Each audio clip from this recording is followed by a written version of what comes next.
లూకాసు వార్త 2వ అధ్యాయము 17వ వచనం.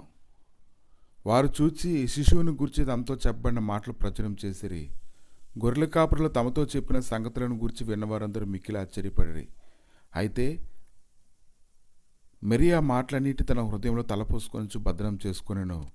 అంతటా గొర్రెల కాపరులు తమతో చెప్పబడినట్టుగా తాము విన్న వాటిని కన్నవాటిని గూర్చి దేవుని మహిమపరచుచు స్తోత్రం చేయుచు తిరిగి వెళ్ళిరి.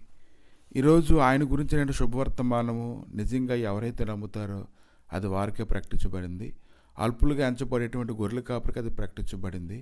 వారైతే సంతోషంతో ఈ లేఖనాల గురించి వారు మాట్లాడుతూ ఉన్నారు. ఈ దినాన ఒక శిశువు పుట్టినటువంటి గొప్ప శుభవర్తమానం ఎవరి దగ్గరికి అయితే వచ్చిందో, దాన్ని ఎవరినైతే నమ్మారో, ఆ యొక్క శిశువుని బట్టి ఎంతోమందికి విడుదలని ఎవరైతే గ్రహించారో వారందరూ ధన్యులే.